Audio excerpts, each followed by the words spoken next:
Her name is Dolly Rose, and she started out as a, young woman with great expectations for her life, and married a wonderful man and was in love, and that ended very poorly, and she had to start her life all over again. And being the independent thinker that she is, she didn't want to re-enter into the world of plissage. So she started well, I guess the crass term would be she started a whorehouse. But really it's the same thing as plissage, except for you don't have the illusion of love or romance or some dream that you will become a lady or a countess and be loved and cared for and entitled your whole life.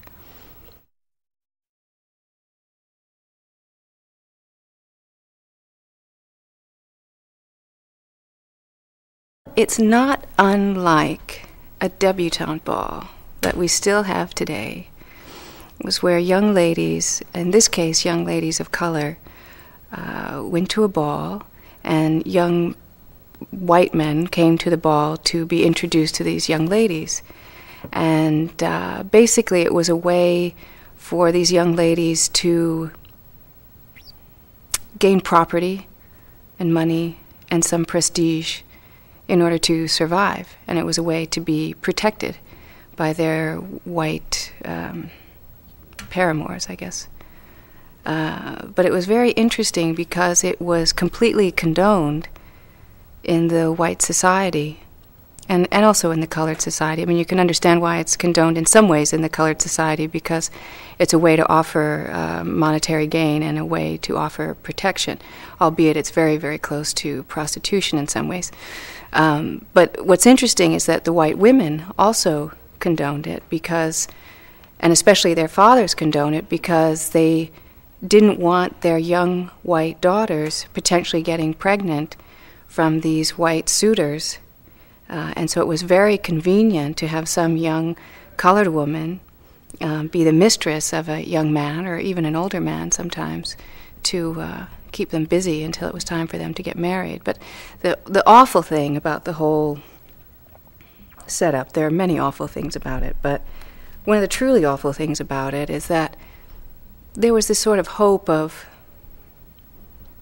love or romance, and most particularly, there was this kind of dream of aristocracy, that maybe you could get the man to marry you and thereby legitimize the union. And maybe you could get the man to send your children to France to be educated.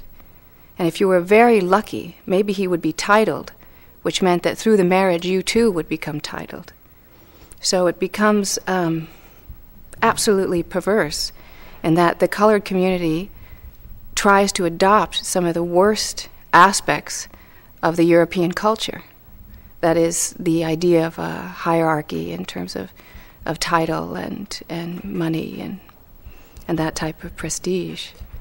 But you think about it now, you think about a debutante ball now, that's really what those balls serve, is to introduce a young woman to society so that potential suitors can see her in her most favorable light, so that perhaps she can have the wealthiest husband and, be the queen of, the town.